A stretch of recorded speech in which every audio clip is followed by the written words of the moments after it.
Sir ने बहुत अच्छी बात कही कि जो हमारे पास हमारे घर में मौजूद है हम उनको छोड़ के जो हमारे पास हमारे घर में बगल में नहीं है हम उनसे चैट करने या उनको देखने या उनके साथ वक्त बिताने में ज़्यादा रुचि रख रहे हैं, जबकि हमें अपने परिवार के सदस्यों में ज़्यादा रुचि रखनी चाहिए। तो उससे एक तो परिवार भी मजबूत होगा, परिवार में प्यार भी बढ़ेगा, और दूसरा आप ये नींद की समस्या और एंजाइटी और उससे होने वाली दूसरी कई बीमारियों से भी बचेंगे। आज के वक्त में सर ऐसा कुछ देखने में आ रहा है कि कुछ लोग ऐसे होते हैं जो थकते ही नहीं है, वो बच्चे भी होते हैं, वो बड़े भी होते हैं, वो कंटिन्यू काम ही काम काम ही काम, या वो ये बोल लिया जाए कि एक काम खत्म हुआ तो दूसरा करते, दूसरा खत्म हुआ तीसरा करते, तो इंगेज होते चले जाते हैं एक के पीछे एक के पीछे। तो क्या इससे भी नींद के ऊपर में कुछ असर होता है? कुछ लोगों में ऐसा देखने में आता है कि वो बहुत वर्कोलिक होते हैं। हाँ, तो वो वर्कोलिक होने की वजह से भी कुछ ऐसा होता है क्या? देखिए, हर एक इंसान अलग अलग है। किसी इंसान की काम करने की क्षमता ज़्यादा होगी, किसी इंसान की काम करने की क्षमता कम होगी। बट हमें ये देखना है कि हमारी नींद की क्वालिटी कैसी है। अगर मैं 4 घंटा सोने के बावजूद भी सुबह उठ के फ्रेश फील कर रहा हूँ, मेरा दिन भर मन अच्छा रह रहा है, तो ठीक है, 4 घंटा आपकी नींद काफ़ी है। बट अगर आप 7 घंटा सो के भी आपको लगता है कि मुझे फ्रेश नहीं लग रहा है, तो आपका नींद का क्वालिटी ख़राब है। वर्कोलिक होना कोई गलत बात नहीं है, काफ़ी लोग वर्कोलिक होते हैं, बट उसका हमारे शरीर पे, हमारे मन पे, हमारी नींद पे कितना असर हो रहा है, ये भी हमें कैलकुलेट करना ज़रूरी है। अगर समझिए कि आप वर्कोलिक हो और आप काम ख़त्म करके अपने परिवार के साथ समय बिता पा रहे हो, अच्छे से सो पा रहे हो, अच्छे से उठ पा रहे हो, तो आप अच्छे रहोगे, ज़्यादा सालों तक वर्कोलिक रह पाओगे। बट वर्कोलिक होने के साथ साथ अगर नींद खराब है, मन खराब है, रिश्ते खराब है, तो कितना दिन अच्छा रह पाओगे? उससे फिर डिप्रेशन, एंग्जाइटी हो जाएगा आपको। सर जैसा कि बार बार जिक्र आता है एंजाइटी होने का, तो एक्चुअली एंजाइटी की डेफिनेशन क्या है सर? एंग्जाइटी मतलब डर। मतलब कुछ डर होते हैं जो लॉजिकल होते हैं, जैसे फेल होने का डर, राइट। कोई बीमारी है तो सीरियस होने का डर, जान जाने का डर, ये हो गए नॉर्मल फियर। कुछ होते हैं एंग्जाइटी, जैसे जिसमें कुछ होने नहीं वाला है। जैसे समझो मैं फेल हो गया, ठीक है, तो फेल होने से मेरी जान नहीं जाएगी, मेरा बिजनेस डामाडोल है या फाइनेंशियल बराबर नहीं है, तो हाँ उससे तकलीफ होगी, बट उससे जान नहीं जाएगी, राइट। जो फियर अननेचुरल है या इलॉजिकल है उन्हें हम एंग्जाइटी कहते हैं। बहुत बार लोगों को हार्ट अटैक का डर लगा रहता है कि मुझे हार्ट अटैक आ जाएगा, हार्ट अटैक आ जाएगा, डॉक्टर के पास जाते, कुछ नहीं होता है, बट फिर भी हार्ट अटैक का डर बना रहता है, पूरे रिपोर्ट नॉर्मल है, तो ये इलॉजिकल फियर हो गया, तो ये एंग्जाइटी हो गई। ऐसे काफ़ी एंग्जाइटीज़ हैं। किसी को जनरलाइज एंग्जाइटी, लोगों से बात करने की एंग्जाइटी, 10 लोगों के सामने बात नहीं कर पाते हैं, कोई भी जगह जहाँ पे जाना है, जहाँ पे 4-5 लोग हैं, उसे अवॉइड करते हैं, सोशल फोबिया।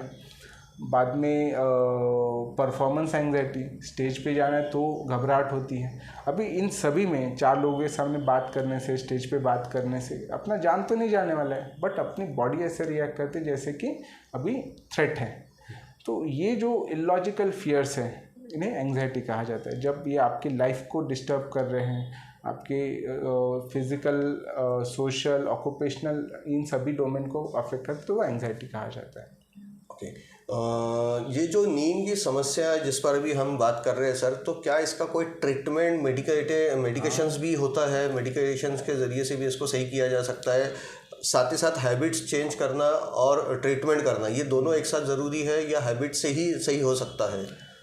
पहले तो अपने लाइफस्टाइल में चेंजेस लाना ज़रूरी है। आप लाइफस्टाइल में चेंजेस लाओ, जैसे शाम को घर आते हैं तो सोने के एटलीस्ट 2 घंटा पहले मोबाइल छोड़ दो।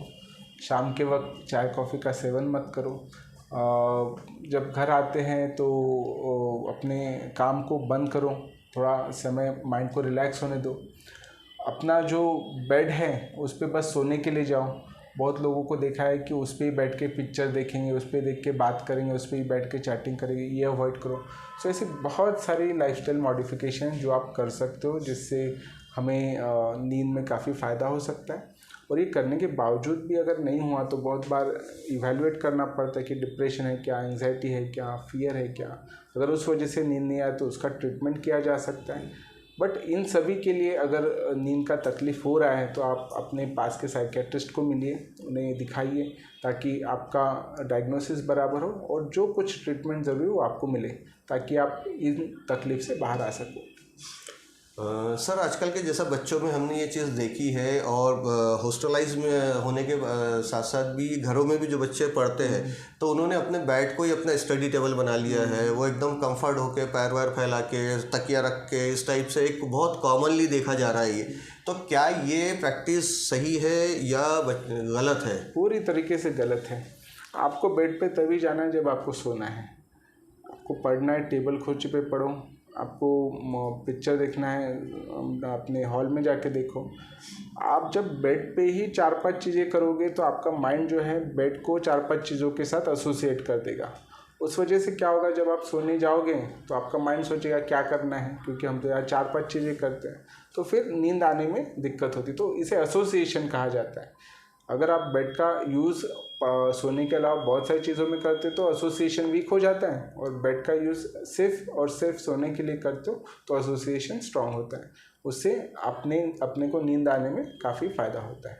जी, तो ये सवाल हमने जो पूछा सर से वो इसलिए ख़ास तौर से पूछा कि हमारे जो स्टूडेंट्स लाइफ में बच्चे हैं, आपका अभी हमारी जो नई जनरेशन है, क्योंकि देखिए दर्शकों, हमारी तो लाइफ एक बहुत वैल्यूएबल एसेट है ही, लेकिन साथ साथ हमारे बच्चे की जो लाइफ है वो हमारे लिए दुनिया की सबसे बड़ी नेमत होती है, सबसे बड़ी दौलत होती है। और इस दौलत को बचपन से ही संभालना संवारना ये हर माँ बाप के साथ साथ घर के परिवार के हर सदस्य की जिम्मेदारी होती है। तो इसलिए हमने सर से ये सवाल पूछा कि बच्चों ने आजकल अपने स्टडी को अपने बेड के साथ एसोसिएट कर दिया, जैसे कि सर ने बताया कि आपका ब्रेन जो है उसको कोरिलेट कर ले रहा है। तो ख़ास तौर से आप ध्यान दें, आपका बच्चा अगर आपके बिस्तर पे पढ़ रहा है, अगर आप खुद भी स्टूडेंट हैं और आप बिस्तर पे ही बैठ के पढ़ रहे हैं तो अवॉइड कीजिए, वहाँ से पढ़ने की जगह चेंज कीजिए, बिस्तर को सिर्फ सोने के लिए इस्तेमाल करें। सर जैसा कि ट्रीटमेंट के संबंध में अभी आपने बताया कि ट्रीटमेंट किया जा सकता है, उसके इन्वेस्टिगेशंस करने पड़ते हैं, तो थोड़ा सा इन्वेस्टिगेशंस के बारे में और ज़्यादा समझा दें कि नींद की समस्याओं के लिए क्या क्या इन्वेस्टिगेशंस करने की ज़रूरत होती है। देखिए, रूटीन में नींद की तकलीफ़ में ऐसा कोई इन्वेस्टिगेशन होता नहीं है।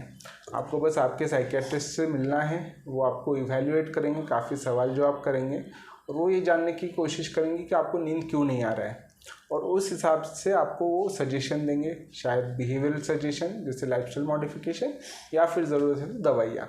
बट इसमें कोई ऐसा इन्वेस्टिगेशन नहीं होता है। हाँ, जिसमें बहुत ज़्यादा ओबीज है या बहुत ज़्यादा वज़न बहुत ज़्यादा है तो उसमें स्लीप एपनिया की कुछ टेस्ट होती है, स्लीप स्टडी होती है, बट ये काफ़ी कम मात्रा में लगती है। ज़्यादातर लोगों में नींद की तकलीफ़ में बस क्लिनिकल इवैल्यूएशन से काम हो जाता है और उससे भी फ़ायदा हो जाता है। दोस्तों, वैसे तो एक साइकेट्री के अंडर में बहुत सारे ट्रीटमेंट्स होते हैं, बहुत सारी बीमारियों का इलाज वो करते हैं, बहुत सारी चीज़ों पे उनकी नज़र होती है, लेकिन हमने क्यों ये कॉमन डिजीज़ को आज के रखा, अब आप समझ ही चुके हैं कि ये बहुत तेज़ी से बढ़ने वाला इशू है नींद को लेकर के। शॉर्ट स्लीपिंग का जो इशू है ये बहुत ज़्यादा बढ़ रहा है और बहुत ज़्यादा लोगों में पाया जा रहा है, लेकिन चूंकि हम उस पर नज़रअंदाज होते हैं इसलिए हमने आज सर से जब मुलाकात की तो एक सेक्रेटरी से मुलाकात करने के साथ में हमने ये सोचा कि सबसे पहले हम अपने दर्शकों को जो चीज़ बताएं तो वो उनकी डेली रूटीन लाइफ नींद के बारे में बताएं, जो आपके और मेरे दोनों के हाथ में है। अब आप और मैं तय करें कि हमें कितना सोना है, कैसे सोना है। इस इंटरव्यू से खुद भी फ़ायदा उठाए और अपने near and dearest family members सबको ये इंटरव्यू शेयर करें ताकि सबके सब उससे फ़ायदा उठा सके। और आपके अगर कोई सवाल है तो कमेंट बॉक्स में आप अपने सवाल रखिए ताकि आपके को जो भी कोई बीमारी है वो आने वाले वक्त में हम सर से उसका जवाब लें और फिर आपके तक वो जवाब पहुंचाए। साथ ही साथ आप पूरे स्क्रीन पे हमारे ए स्क्वायर हॉस्पिटल का एड्रेस भी देख रहे हैं और सर का कॉन्टैक्ट नंबर भी देख रहे हैं, तो आप डायरेक्टली सर से सजेशन भी ले सकते हैं, सर से आप उनके ओपीडी टाइम्स का अपॉइंटमेंट भी ले सकते हैं और सर से आके मिल भी सकते हैं। तो ये जो हमारे वीडियोज़ में नंबर, नाम, एड्रेस इसीलिए दिखाए जाते हैं ताकि कोई पेशेंट किसी भी डॉक्टर्स के साथ में डायरेक्ट अप्रोच भी कर सके और आप डायरेक्ट अप्रोच करके उनसे ओपिनियन भी ले सके, ओपीडी में मिल भी सके और आगे का ट्रीटमेंट उनसे लाइनअप भी करा सके। और अगर आप दूर रहते तो अपने आसपास के किसी न किसी साइकेट्रिस्ट के पास पहुंचिए और अपनी बीमारी को खुल के बताइए। सर चलते चलते एक आखिरी सवाल ये भी बता दें थोड़ा सा कि आज के ज़माने में देखा जा रहा है कि लोगों के अंदर से प्यार भावनाएं जो है वो बहुत कम होते जा रही है, एक दूसरे से लगन कम होते जा रही है, अपनापन कम होते जा रहा है। तो क्या सर एक साइकेट्रिक होने के नाते आप इस पर थोड़ा सा रोशनी डालेंगे? देखिए क्या है कि इसमें सोशल मीडिया का यूज़ बढ़ते जा रहा है, लोग जो दूर हैं उनसे कनेक्टेड है और पास में जो लोग बैठे उनसे कनेक्टेड नहीं है। अगर मोबाइल का यूज़ हम कम कर दें, सोशल मीडिया का यूज़ कम कर दें, तो हमारी नज़र पड़ेगी कि हमारे अगल बगल में कौन है, बच्चा, बीवी, भाई बहन, पापा मम्मी, और उनसे कम्युनिकेशन बढ़ेगा। तो अगर हमें मोबाइल का यूज़ हम कम करेंगे तो हमारे human to human interaction, one to one interaction बढ़ेगा और उससे फिर हम ज़्यादा हिम्मत भी आएगी। क्योंकि देखो सबसे बड़ी ताकत है हमारे परिवार, हमारे दोस्त। अगर उनसे कनेक्ट हो गए तो आपको ही कॉन्फिडेंस रहेगा कि हाँ मेरे साथ में लोग हैं, मुझे कॉन्फिडेंस रहेगा कि हाँ लोग मेरे साथ में मुझे मदद करेंगे। बट यही अगर नहीं रहेगा तो आपको तकलीफ़ होगी। सो मोबाइल को छोड़ के अगर हम अपने अगल बगल के लोगों के साथ चर्चा करें, बातें बढ़ाएं, उनसे इंटरेक्शन बढ़ाएं तो उससे काफ़ी फ़ायदा हो जाता है। हेलो डॉक्टर के इस डिजिटल प्लेटफॉर्म का मकसद ही यही है कि हमारा मानना है कि सेहत जो है, तंदुरुस्ती जो है वो लाख नियामत है। आपके पास दुनिया की सारी दौलत है और अगर आपके पास अच्छी सेहत नहीं है तो आप दुनिया के सबसे गरीब इंसान हैं और आप दुनिया के सबसे अमीर इंसान तब है जब आपके पास भले रुपये की दौलत ना हो लेकिन सेहत बहुत अच्छी हो। तो इसी मिशन के तहत हम हमारे इस डिजिटल प्लेटफॉर्म के ऊपर शो कर रहे हैं आपकी बात डॉक्टर के साथ। इसी शो में हमने आज आपकी बात कराई डॉक्टर मौसम फिरके साहब से, जो कि एक साइकेट्रिस्ट है। और हम चाहेंगे कि आप हमारे इस चैनल को सब्सक्राइब करें, घंटी वाला बटन याद से दबाएं। जिस किसी भी सोशल मीडिया प्लेटफॉर्म पे आप हमसे देख रहे हैं तो उस सोशल मीडिया कम्युनिटी के साथ हमारे जुड़ जाए आप, चाहे वो व्हाट्सअप हो, चाहे फेसबुक हो, चाहे इंस्टाग्राम हो, अलग अलग सोशल मीडिया कम्युनिटीज़ पर हम लोग अवेलेबल है। उस प्लेटफॉर्म पर भी आप हमारे साथ कनेक्ट हो ताकि टाइम टू टाइम आपको अलग अलग डॉक्टर्स के साथ अलग अलग इंटरव्यूज़ के माध्यम से हम जो आपकी सेहत के संबंधित जानकारियाँ लेके आ रहे हैं वो जानकारी आपको लगातार मिलती रहे। तो दोस्तों मिलेंगे इंशाअल्लाह अज़ीज़ फिर एक नए शो में, नए किसी एक टॉपिक पे बात हो रही होंगी हमारी, फिर एक किसी और फैकल्टी के साथ हम इंटरेक्ट कर रहे होंगे और एक और फैकल्टी आपको एक और लाइफ के बारे में लेसन भी दे रही होंगी और आपकी बीमारी पे बात भी कर रही होंगी।